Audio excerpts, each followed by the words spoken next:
Rufus estimated that it had been 2 weeks since he had been taken from the house in Kham. After he was disarmed, they knocked him out with a drug. He had no idea where he had been taken. However, he assumed that he had been taken to a cottage owned by the man in the dark blue jacket. He had given his name as Mutton, but that wasn't necessarily his real name. Rufus figured he was probably locked in the cellar. Countless people could be heard walking around above him. If those people were refugees, then this might not be a cottage in the countryside after all, but another house in Kham. Mutton's companions could also be gathered here. Without a plan, it was best he patiently waited for the Turks to find him. Rufus looked around the unusual room he had been imprisoned in. The furniture looked expensive, but were decorated with eerie ornaments depicting men and women half mutilated into monsters. There was a heavy chain shackled around Rufus's feet, which was attached firmly to a hook on the wall.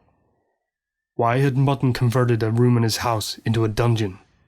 That said a great deal about his character, and gave Rufus the chills. Also, the fact that he was obviously overcautious, chaining an already severely wounded man, did not bode well. However, apart from the fact that Mutton had robbed Rufus of his freedom, he treated him almost like a guest. A woman who seemed to live there looked after his wounds and brought him food. However, it seemed she was ordered not to answer anything. She responded only with silence. A middle-aged doctor came and looked at Rufus's injuries. After giving a quick examination, he put a few tablets on the table and left. Rufus wasn't sure whether he had recognized him as the Shinra president or not. He had thought about shouting as loud as he could for help the next time someone opened the door, but he couldn't imagine what would happen afterwards. Every few days, Mutton would appear. He was trying to find out what plans Rufus had for the development of Midgar. Rufus had actually intended to draw up a detailed plan based on the information gathered by the Turks, but it was doubtful he would be allowed to make contact with them now. Due to the lack of information at hand, Rufus could only give Mutton a rough idea of his plans. First, he would build a town on the east side of Midgar. Since the land on the east was already level, the work would be a lot easier and would progress rapidly. They could use debris from the ruins of Midgar as a resource. All the necessary tools and machinery they needed for cutting and welding work could be retrieved from the warehouses in Sector 5. Rufus was fully aware of the strategic importance of these conversations. If his counterpart felt he had drawn every bit of information out of him, his life would be in danger. Rufus had to laugh. He was like a court jester who had to think up new tricks to entertain the king every night, or be sentenced to death. Tell me everything. I won't kill you. Then remove the chain from me. I won't run away. The day we trust each other will never come. From time to time, the Turks met to share information, but on closer inspection, it usually turned out to be useless, and they still had no clue as to the whereabouts of the president. Nevertheless, Sung didn't even think about abandoning the search for Rufus. They had said goodbye to the house in Kham after it was taken over by the refugees. In the meantime, they occupied a house in the residential district of Midgar's Sector 5. Following Elena's suggestion, they spread rumors that Midgar was going to collapse soon. Consequently, many residents packed up and left the city. Though even without the rumors, it wouldn't be long before Midgar, now little more than a heap of rubble and a breeding ground for the disease, was deserted. For Sung and his people, this couldn't happen quickly enough. Many of Shinra's secrets rested in Midgar, and they wanted to avoid anyone getting their hands on them. We've got trouble. Some of the remaining army from Junon have taken over the head office. I think there are about 100 of them. Some guy named Gate something from military school is leading them. What's he after?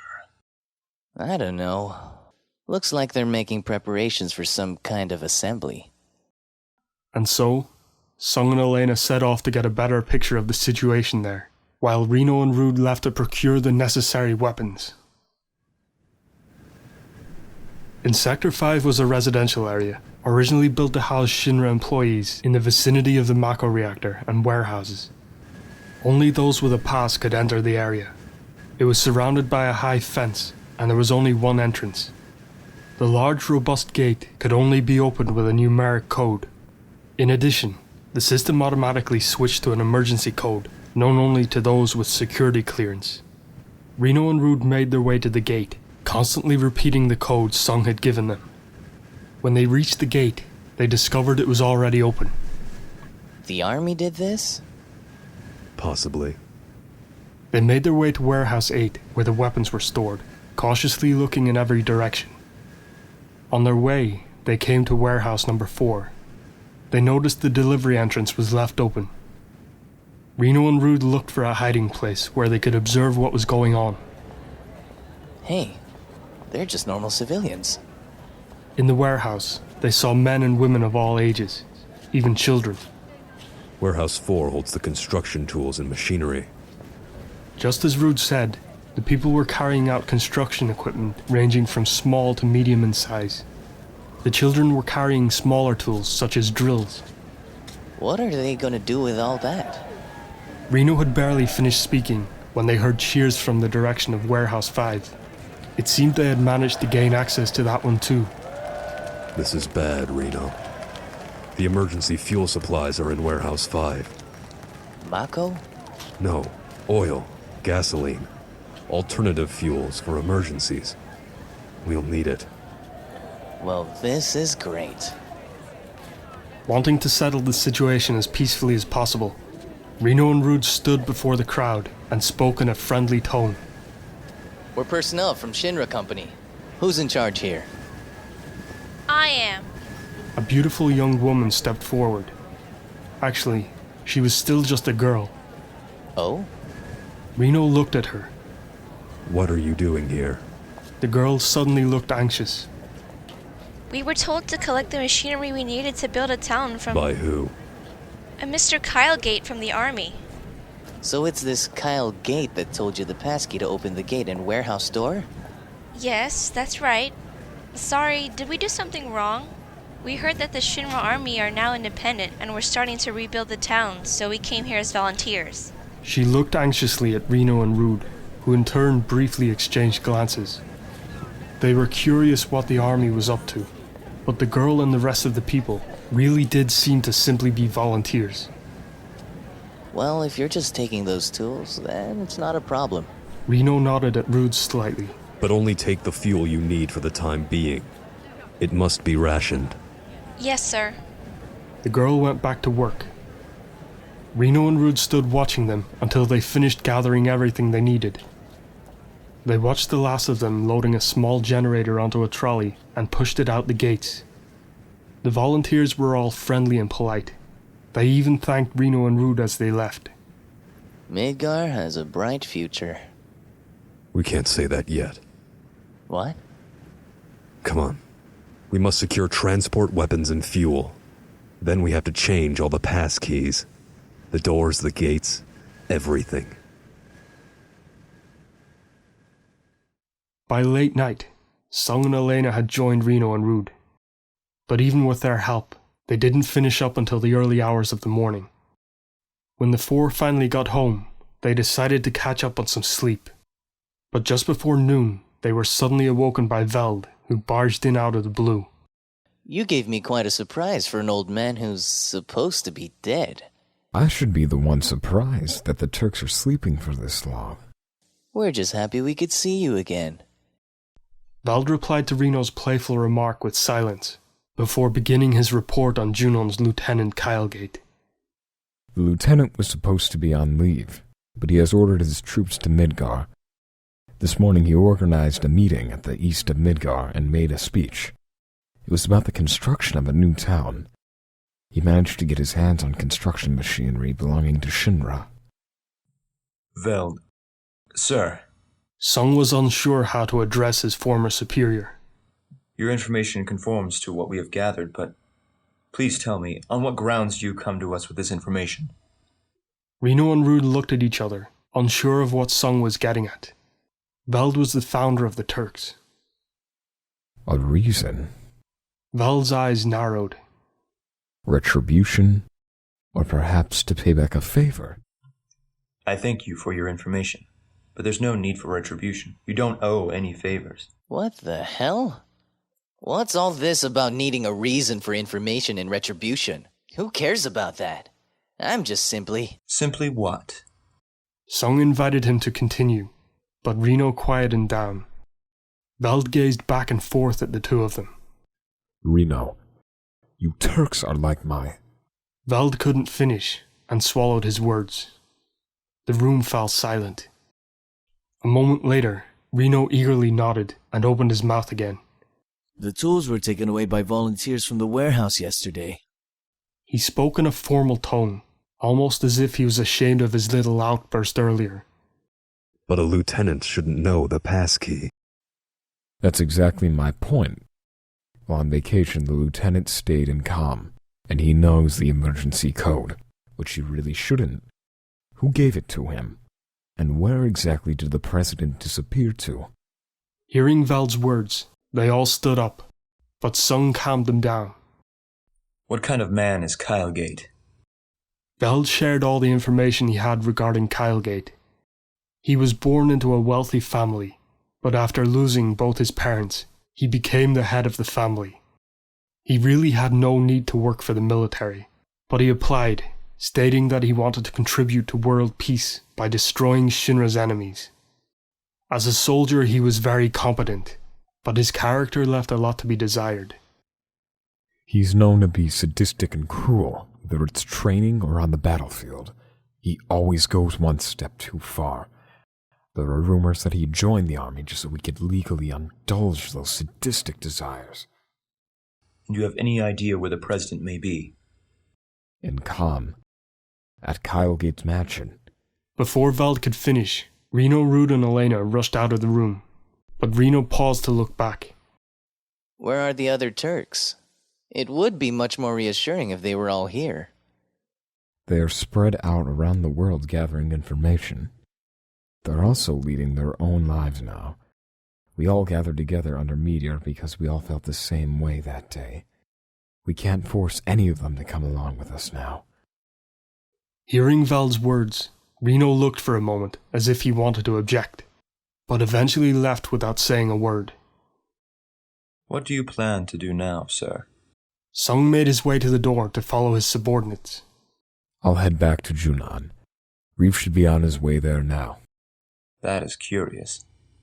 Yes, and Reeve is not the only one you should keep in mind. The Turks are different. Perhaps the same could be said for everyone who gathered that night. They are all loyal to your teachings. In other words, they're not exactly predictable. Sung stood by the door, letting Veld go first. Get the president out of there. Sung looked at Veld and muttered softly. I would have welcomed it after all this time, if you had come with us. Rufus couldn't move. I can't tell you something I don't know. Tell me the new code! Someone must have changed it. I only know the emergency... Mutton struck him again without waiting for him to finish. The blow was hard and accurate, exactly as he had been trained. I see. So you're from the army. You've passed by me countless times. But to you, I'm just another one of your troops, right? I'm sorry. Rufus sincerely apologized, but at the same time, he thought to himself, if this house belonged to Mutton, he had to have either come from a very rich or a very renowned family. According to company policy, preferential treatment of socially better off soldiers was prohibited, but in practice, it was a very different story. In this Mutton's case though, there must have been other problems that prevented him from being promoted, and this tastelessly furnished room was perhaps an indication of this problem. You have flunkies, right? Mutton suddenly changed the subject. Where are they? Mutton's choice of words appeared to Rufus another indication of his lack of intellectual depth. I was taken away when my subordinates weren't present. They don't know my whereabouts. I see. Mutton seemed to believe him, but he still decided to hit Rufus. But before he could land a blow, someone knocked on the door. What is it? You have a visitor. It was the voice of the woman who had been taking care of Rufus. A visitor? Who could... Never mind, I'll be right there. Mutton went to the door and once again turned to Rufus. This morning we began construction of the new town. My people and a lot of volunteers are involved in the work. You should have seen the crowd that gathered at the east of Midgar. I can hardly wait until my city is finished, Mr. President. I'd really like to show it to you, but probably not. Ultimately, Mutton would never see this new town, which was given the name Edge. Shortly after he left the room, the angry voice of a man could be heard. The voice was familiar to Rufus. Then he could hear gunshots and the woman screaming. Suddenly he could smell burning and the crackling of flames could be heard, as well as the sound of people screaming, trying to escape. Rufus tried to get up from the chair he was sitting on, but his body wouldn't obey and he fell to the ground. With his ribs aching, Rufus looked around the room. Mr. President, where are you? Rufus recognized it as the voice of the man who had pointed his hunting rifle at him in Kham. What exactly that meant was unclear to Rufus, but he assumed that something must have caused the rift between the two men. Either way, it didn't appear that the man had come to rescue him. Rufus decided to hide himself under the bed. He quickly crawled along the floor. Rufus felt a sharp pain and grimaced. His ribs ached again. He wanted to cry out in pain, but he suppressed it by firmly biting his lower lip. What do I do now? If he sees the chain on my foot, he'll know where I'm hiding. Rufus rolled onto his back and looked at the bottom of the bed. There were two metal hooks on which several whips were stowed away. Just the thought of what they were used for made Rufus shudder. He took one of them in his hand and gripped the leather-bound handle. Where are you? The door was brutally kicked in and a man came into the room. From where Rufus was hiding, he could only see his boots. The man walked over to the bed, noticing the chains, and tapped them with his foot. Hiding under the bed, huh? Come on. Closer. He did exactly what Rufus expected, and cautiously approached the bed. Come on, peek down. Let's see your face. But the only thing the man revealed to Rufus was the silver muzzle of his hunting rifle. Immediately, Rufus grabbed the gun barrel with his left hand and pushed it upward against the bed. A shot went off, and pain flooded through Rufus's left hand. He let go of the gun barrel and rolled out from his hiding place in the direction of the man. He used the momentum of his roll, kicking the man below the knee with his leg cast. The man staggered back a few steps. Rufus got up and swung the whip in the direction of the man. The whip wrapped itself around the man's arm, and he dropped the rifle. Fortunately for Rufus, it fell right by his feet. He quickly stooped down and pointed the rifle at the man's chest. I win. Suddenly, smoke started filling the room. You stupid... Come on, fire! You'll be burned to death anyway. How are you gonna free yourself from the chains? Rufus had no choice but to let the man live for now. He quickly considered how he could reason with him. You killed Mutton? Yeah, I did. We grew up together. He's always been treating me like shit. I see. Don't try to draw me to your side. I haven't forgotten how you humiliated me. This must be karma. He couldn't have possibly guessed that things would turn out like this. That moment, a shot rang out, and the man collapsed. Rufus looked at the rifle in his hands. At first he thought he had accidentally fired it himself, but the next moment he noticed another person had entered the room.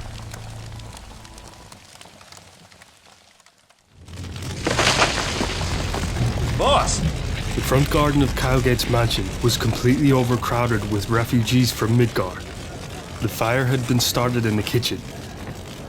The 4 Turks arrived shortly after the property had burnt down. Boss! The Turks frantically searched for Rufus amongst the emaciated refugees. Soon they received a vital tip-off. Someone saw a middle-aged man carrying out a man in a white suit with his head and feet in bandages. That must be the president. Who could that middle-aged man be? We need to question the refugees. Should we do this the Turks' way? They all hate Shinra anyway. You have my permission, but do not harm the volunteers helping with the construction. Why? The plan to rebuild the city is most likely the President's idea. Just moments ago, in the cellar of the burning mansion, a middle-aged man was pointing a gun at Rufus. How do you feel, President Rufus Shinra? It was the doctor who had examined him. Not very well. Then you should throw away your gun. It'll just make things worse for you. Since they both had rifles, the doctor's words irritated Rufus a little, because really, he wasn't in any worse position. Doctor, if you throw yours away, then I will do the same. The doctor just smiled and pointed the gun barrel at Rufus's face. Rufus watched as he tightened his grip on the trigger slightly. Without hesitating, he pulled the trigger of his rifle, which was aimed at the doctor's chest. Other than a quiet click, nothing could be heard. Mr. Shinra, you didn't know the man who possessed that gun. He hated Mutton. All Mutton did was make him do all the dirty work while he reaped the benefits for himself. That's why he emptied every last round into Mutton's body, venting his years of frustration, except for one last shot, which I guess went off down here. Rufus sighed as he looked at the corpse on the floor. He never did think about the consequences, did he? My name is Kilmister. When I was younger, I worked for the Shinra Company. Well, I was only an assistant to the assistant of Professor Hojo. He's one of Hojo's staff. I have a bad feeling about this. Now throw away that gun. Rufus saw no alternative and threw the gun at Kilmister's feet. Kilmister took out a small vial from his pocket and handed it to Rufus. Take a sniff of this. It will make you unconscious for a moment. If you don't, I'll shoot. I'm going to need your help, so I won't kill you, but that doesn't mean I won't hurt you. As Kilmister finished, he handed the vial to Rufus. Rufus took it, and when he opened it, he recognized the smell right away. It was the same drug Mutton had given him in Kham.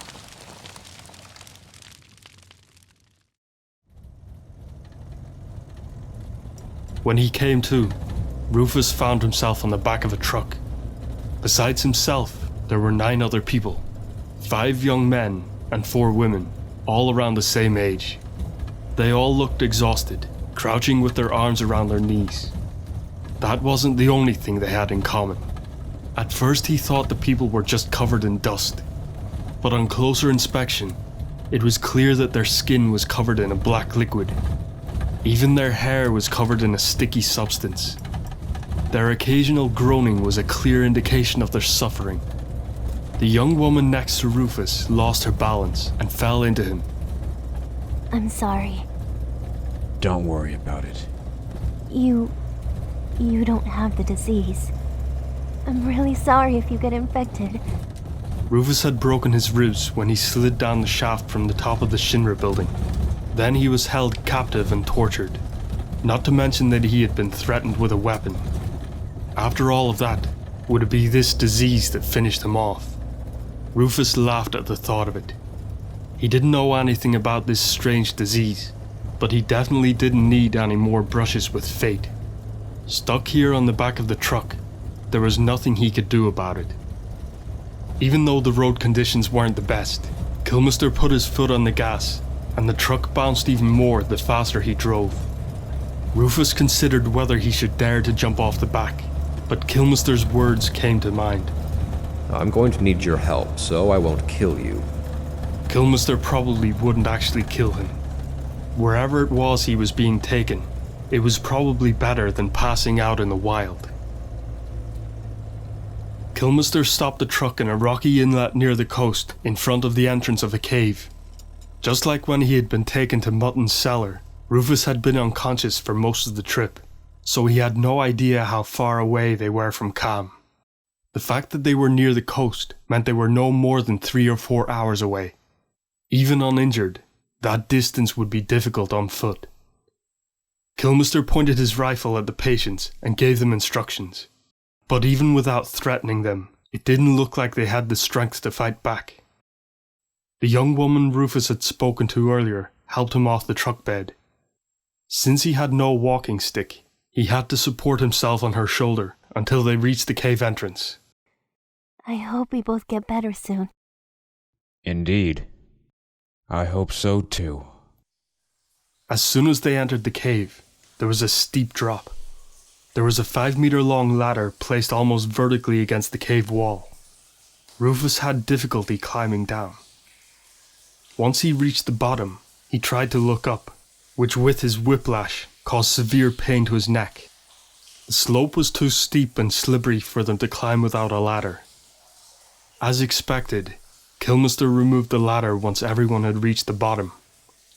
Inside there are several passageways, all of which lead to dead ends. Choose one, and make yourselves at home. What about our treatment? If I call you, you come here. No harm will come to you. Kilmister answered in a calming tone, then disappeared. To their surprise, they found enough beds for everyone. Even hospital gowns had been laid out for them. Each of the patients brought their belongings through one of the passageways and settled there as they were told. Out of habit, Rufus chose a place to rest which was deepest into the cave system, and a fair distance away from the others. Not long afterwards, a teenager whose symptoms weren't quite as bad as the others went around distributing food. Bread, cheese, and water. Was everyone threatened with a gun to come here? No. We've all been Dr. Kilmister's patients since we were children. He's the local doctor in Calm. When he said that he would cure our disease, we trusted him as always.